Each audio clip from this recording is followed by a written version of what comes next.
A young woman went for a walk in the forest one day without the permission of her parents, and she disappeared without a trace.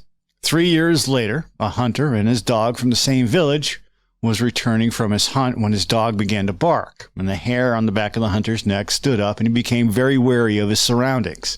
So he started searching the area and came upon a log where a Russian peasant with wild eyes sat, preparing strips of bark to make shoes. Not seeing or possibly ignoring the hunter, the man on the log continued to craft his shoes out of the bark of a tree, while looking up at the moon and in a menacing gesture said, "Shine, shine, O bright moon."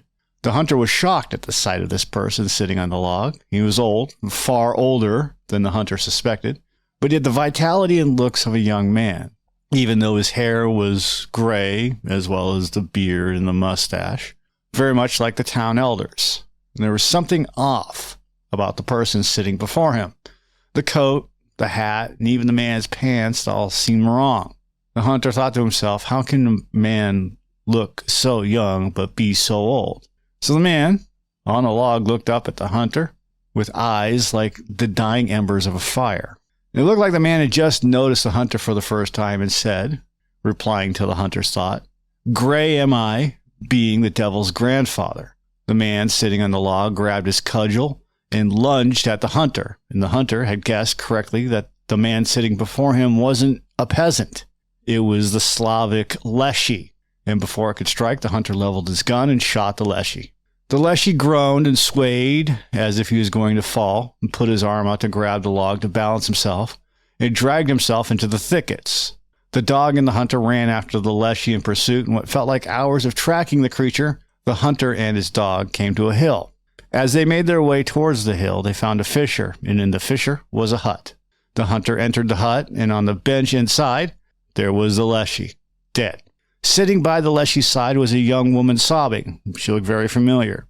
Her clothes, and what was left of them, hung off her body in tatters. She was dirty and unkempt. She was startled by the hunter. She said, "Who's going to feed me and take care of me now?" And the hunter looked back at her and said, "Who are you, and how did you come to be here?" The woman replied, "I don't know how I got here. I don't even know where here is. I don't even know if I have a mother or a father. For all I know, I've been here for as long as I can remember." So the hunter said, "Gather yourself and get ready. We're going to take you back home to the village in Holy Russia." The hunter, the dog, and the woman left the hut. The hunter marked his way back by cutting marks on trees. And the hunter figured out that the young woman was the same woman that had disappeared, abducted by the Leshy, and was living in the hut for at least the last 3 years. And when they reached the village of the young lady, the hunter had begun to ask anyone if they had lost a daughter. And the priest approached them and looked upon the young lady and said, "This is my daughter. Where have you been for the last 3 years? I thought you were lost forever." And the girl just gazed and blinked at the priest standing before her, not knowing who he was. The priest and his wife took the young lady home, and after a while she began to get her memories back, and they rewarded the hunter with all sorts of goods, and eventually the hunter married the priest's daughter. Soon after returning to the village with the young lady, the hunter had gathered a group of men to go and search for the Leshy's hut again, and even though the hunter had marked the path leading to the hut, they were never able to find it. The Leshy's primary role is that of a strict shepherd. It's a warden. They protect the trees, the plants, and all animals within his forest domain. Unlike simple monsters who kill indiscriminately, the Leshy embodies the spirit of the wilderness itself, existing as a sovereign ruler who enforces a ruthless code of ecological order. His presence ensures that the deep woods remain untouched by careless human greed or waste. He is both the benefactor and the executioner for anyone who enters his realm. If you respect the ancient balance of the ecosystem, you may pass safely. If you transgress and harm the forest unnecessarily, you become a trespasser in his eyes, and he will hunt you down to restore nature's harmony. The Leshy's ultimate weapon isn't brute strength, it's psychological warfare. His most feared power is perfect vocal mimicry, turning the sound of comfort into a deadly trap. The Leshy never uses his own true voice, which is a harsh, grating noise like dry wood snapping. Instead, he precisely imitates a lost child crying, or a friend shouting their name, or a spouse calling out for help. He projects these false signals from the deepest, most tangled parts of the forest, knowing that a panicked traveler will abandon the safe path and rush headlong toward the sound of a familiar voice. only to find themselves hopelessly, irretrievably lost in this territory. This calculated deception is designed to shatter the victim's sanity, making them easy prey once their trust in their own senses have been completely broken. The Leshy's vocalizations are far more complex than simple mimicry. They are a direct indicator of his intent and his emotional state, cycling between deceptive comfort and pure malice. He utilizes the full spectrum of distress and wild sound to manipulate his prey. He might begin by imitating the distraught cries of a distressed baby or a frantic friend to initially draw a victim off the path, but once the Leshy knows the traveler is completely hopelessly defeated by his spells of disorientation, his mood changes. The terrifying, rasping laughter, often described as sounding like leaves rustling in a perpetual wind, is his sound of triumph, signaling that he has broken the victim's will and the hunt is over. And this inconsistency in his sound confirms that he is not a rational hunter, but a chaotic spirit playing a cruel, high-stakes game. The Leshy's appearance in human form is always betrayed by a chilling detail: his reversed clothing. This act of wearing garments inside out or having his coat buttoned on the wrong side is not a simple mistake. It's a powerful symbolic declaration of his nature. For mortals, clothing signifies order, identity, and the structure of society, and by deliberately inverting his attire, the Leshy proclaims he operates by the inverse of human rules. This is a crucial visual clue for a traveler, serving as a warning that they are dealing with a being from the Nav, the chaotic spirit world.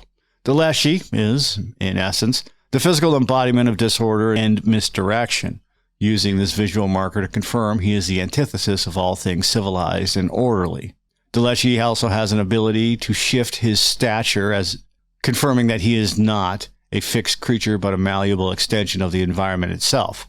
The shape-shifting means that the Leshy is never truly predictable. He can grow as tall as the forest canopy, allowing him to peer silently over his entire domain. This also helps him spot intruders from impossible distances. And when moving through open glades or attempting to hide from a keen-eyed traveler, he can shrink down to the diminutive size of a blade of grass or bush. This enables him to disappear into the undergrowth instantly. This effortless, radical change in size reinforces that the Leshy is the embodiment of the wild, capable of moving as a massive presence or vanishing into thin air, making him impossible to corner or escape. The Leshy's lack of footprints is also another tangible sign of his ethereal nature, confirming that he is not bound by the physical laws that govern mortals. He moves with a shocking weightlessness, flowing over soft moss, dry leaves, and snapped twigs without disturbing a single particle of the forest floor. This absolute silence and tracklessness means the Leshy can effortlessly flank, encircle, and surprise travelers. It also creates a terrifying cognitive dissonance. A victim might clearly hear the voice of a loved one nearby, but when they search for footprints leading to the sound source, they find nothing, and leading to profound fear and the swift shattering of their rational minds. The Leshy is less like a living creature and more like a pervasive force silently gliding through its domain as master. There's also the absence of his shadow. This signals that he is a creature fundamentally disconnected from the mortal realm. In many traditions, the shadow is considered an extension of the soul. So, casting no shadow suggests that the Leshy is soulless, cursed, or a being of the spirit world. And this breaks with physical reality, meaning he's not bound by the same cosmic rules as humans. Furthermore, when he does cast one, it is either strangely distorted or disproportional to his body, perhaps only the size of a stump when he is tall, and this failure to cast a proper shadow is the most chilling visual clue for a wary traveler. It confirms that the man they are observing is the ethereal, dangerous warden of the woods. The Leshy's eyes are also terrifying, and it's a reliable indicator of his true nature, confirming that he is a creature of primal energy and not human reason, and while he can alter his size and disguise his body with reversed clothes, his gaze remains completely unnatural. It's described as intense, glowing, and often a fiery green or yellow, like the embers of a dying fire. This absence of human empathy is heightened by the fact that his eyes have no visible whites, presented as a solid disk of color. This gaze serves as a dual purpose. It allows him to see beyond human deception to discern the true intentions of those in his woods. And when he finally reveals himself to a victim, the terrifying sight instantly induces a paralyzing fear, ensuring the traveler completely loses their will to fight back or escape. The Leshy has several methods of punishment, and each are uniquely terrifying because they bypass physical violence and target the victim's psychological fragility. Once a traveler is lured deep into his domain, the Leshy doesn't resort to direct murder. He delights in prolonged, agonizing torment. He wipes away their memory, forcing them into a panicked mind-wipe state where they forget their name or where they're going. And in some dark tales, he subjects them to a bout of nonstop hysterical tickling that the victim dies from sheer exhaustion or fear. The most common fate is simply being left hopelessly confused, crossing the same stream dozens of times, incapable of rational thought, until they eventually succumb to starvation or exposure. This preference for psychological destruction confirms the Leshy's cruel, chaotic intelligence. The Leshy's authority extends far beyond the botanical world, and he is the undisputed master of the forest's fauna, treating the local predators as his personal army. He actively commands the wolves, bears, and other beasts, using them not merely as wildlife, but as his disciplined pack of herding dogs and an extension of his will. And this control allows him to implement his protective agenda. He directs the wolves to patrol the forest borders, chasing out major trespassers, and can even administer punishments by ordering a pack to harass or confront those who hunt wastefully. This capability ensures that no mortal can escape his jurisdiction, as the entire ecosystem, from the smallest blade of grass to the fiercest predator, is mobilized to enforce his law. The core defense against the Leshy's magic lies in a brilliant bit of folkloric counter-magic, fighting chaos with ritualized reversal. When a traveler realizes they are hopelessly disoriented, hearing impossible echoes or crossing the same spot repeatedly, they must immediately stop the panic. To break the Leshy's spell, which is based on disorder, the victim must perform a complete reversal of their own human order, turn all their clothes inside out, and crucially swap their left and right shoes.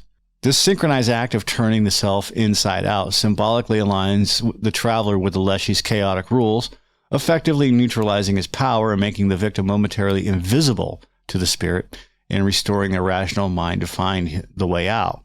The Leshy's enforcement of the natural order makes him a terrifying guardian, as his priorities are purely ecological and not human. He acts as a severe protector of the forest ecosystem, and the worst offense you can commit in his domain is wastefulness. If he observes a hunter killing for sport and leaving the meat to rot, or a logger unnecessarily hacking down trees, the Leshy sees this as an imbalance and it must be corrected.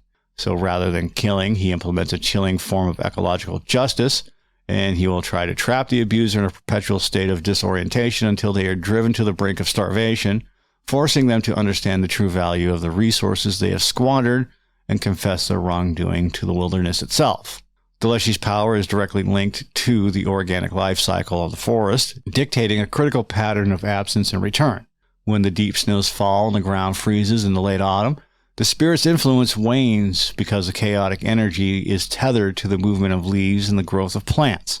He is forced to disappear or hibernate deep underground or within the hollows of ancient trees for the duration of the winter.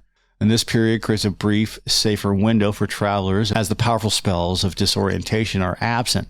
But when he returns with a violent, chaotic fury during the spring thaw, signaling the reawakening of the woods and reasserting his absolute control over his domain as the growing season begins.